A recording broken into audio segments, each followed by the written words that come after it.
en esta serie de videos yo te quiero platicar en general lo que es el programa de Química 1.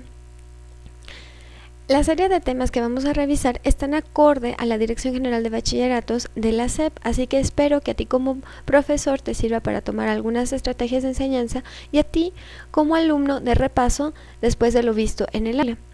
Antes de comenzar, te sugiero mucho que hagas una especie de tabla en la cual identifiques qué sé de química, qué quiero saber de química y después de haber revisado los videos, identifiques qué fue lo que aprendiste.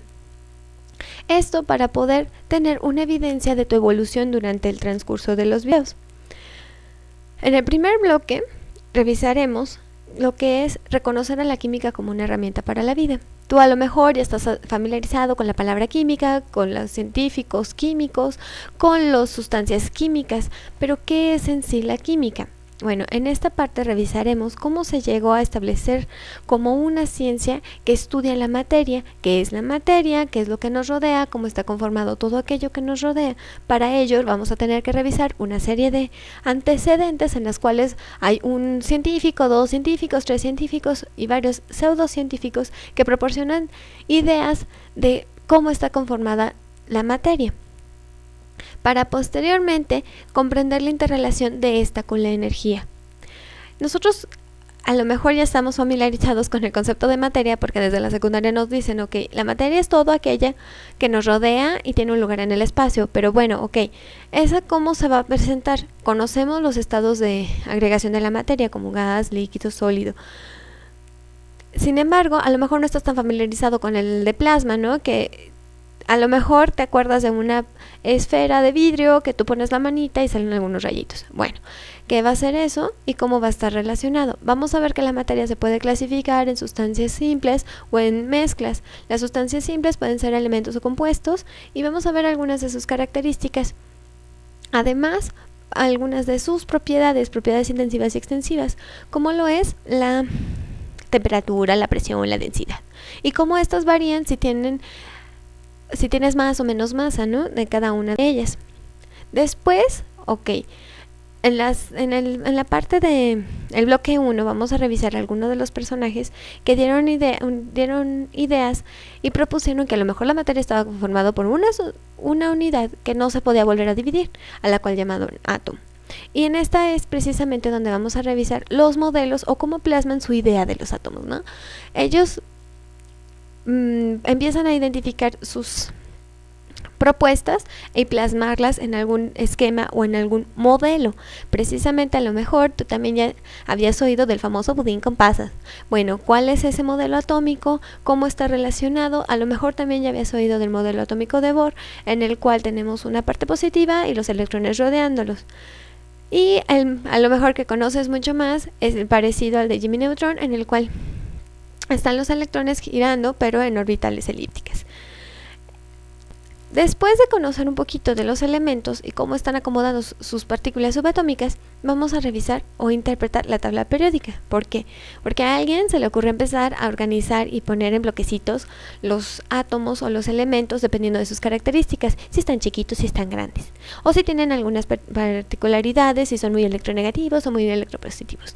Y eso nos va a permitir clasificar a los elementos en el bloque, en periodo y en grupos. A lo mejor tú ya habías oído de los famosos gases nobles, ¿no? Que no se combinan con nadie, o de las bloques S, P, D y F, dependiendo de los orbitales en donde se van a encontrar los electrones alrededor del núcleo.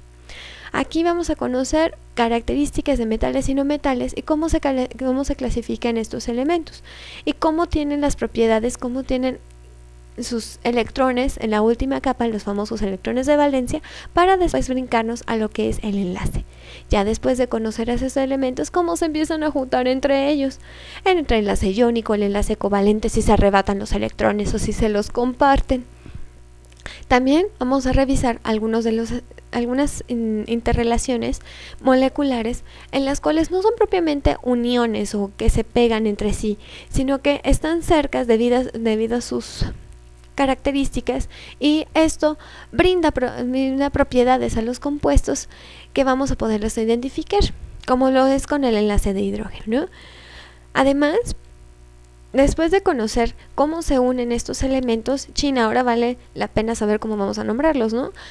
vamos a revisar que muchas de la gente que empezaron a nombrar los compuestos les ponían, ay, ves que está amarillo, vamos a ponerle algo que haga referencia al color amarillo, ¿no? Sin embargo, hasta que apareció una institución en la cual nos decía cómo estaba organizado, cómo vamos a llamar a cada uno de estos elementos, ¿no? Al unirse con otros, a la hora que estandarizamos la nomenclatura, vamos a tener diferentes tipos de compuestos. En esta parte se revisa mucho más la nomenclatura de química inorgánica, porque en el programa de química 2 se revisa mucho más a fondo lo que es la nomenclatura de química orgánica.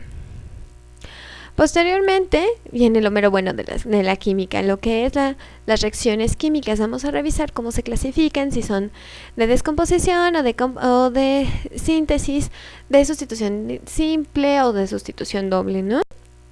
Y finalmente revisar lo que es la interrelación del calor con estas reacciones químicas, ¿no? Cómo vamos a poder reconocer que hay reacciones endotérmicas y reacciones exotérmicas, dependiendo de si requieren o no calor. Además vamos a revisar el concepto de catalizador, que es que acelera o desacelera una reacción, que después este concepto lo vas a utilizar probablemente en el tema de biología con las enzimas. Si te gustó, por favor dale like y nos vemos en la siguiente clase.